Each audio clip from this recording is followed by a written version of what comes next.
Hey guys, in today's video, we're going to be seeing how strong Omni Man actually is.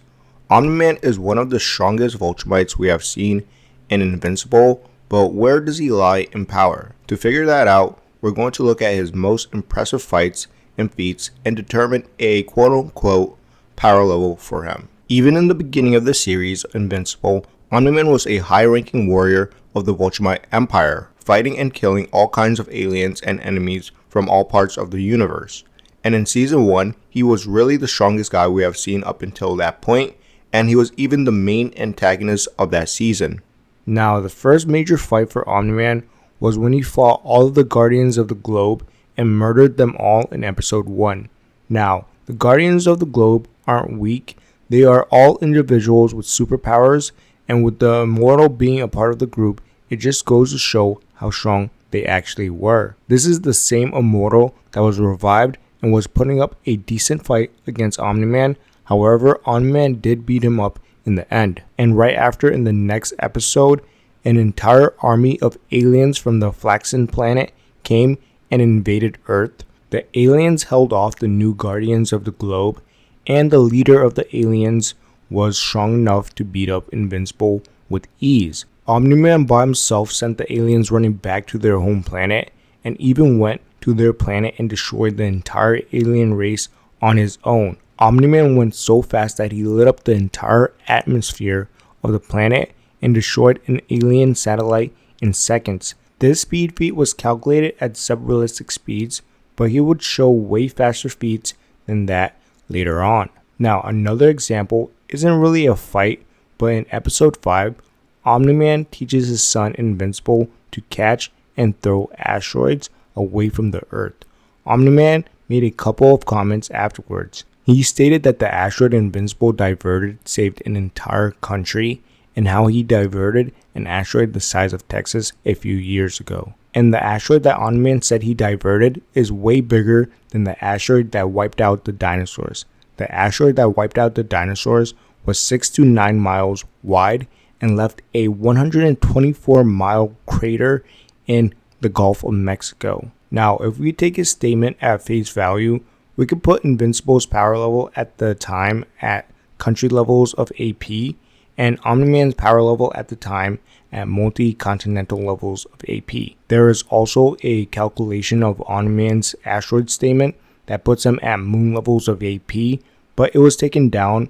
So to be fair, I'll say Omni Man has continental levels of AP because he is probably over exaggerating it a bit. Okay, our next example is Season 1, Episode 7.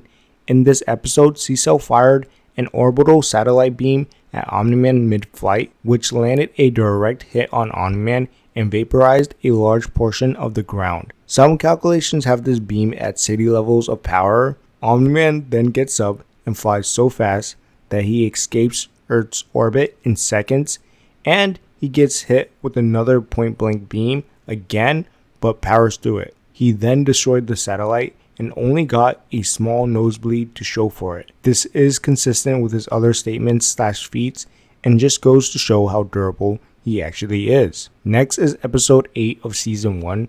Omni Man fights his son Invincible and completely dominates the fight. Invincible punches weren't even strong enough to leave a scratch on him, and Omni Man could dodge his punches as if they were in slow motion. Omni Man even punched a mountain so hard that it cracked and created an avalanche. And after he beat his son, he flew to another galaxy in less than a week, which puts him in the massively faster than light ranges of speed, if not faster. Now in season 2, Omni Man, or Nolan, I'm just going to call him Nolan from now on because it's just easier. Nolan reunites with his son and starts to redeem himself. He's no longer the villain and actually becomes a decent character. Well, anyway, Nolan and Invincible, real name Mark, fights 3 Viltrumites, but honestly, Nolan did most of the work, if not all. Mark was getting his ass handed to him the entire fight and was actually quite annoying. Nolan mostly defeated most of the Viltrumites himself, and remember, each individual Viltrumite is incredibly strong by themselves. However, the Viltrumites Nolan and Mark faced were some of the best. Anissa, who is also a Viltrumite, overpowered Season 2 Mark with ease, and it wasn't even a battle for her.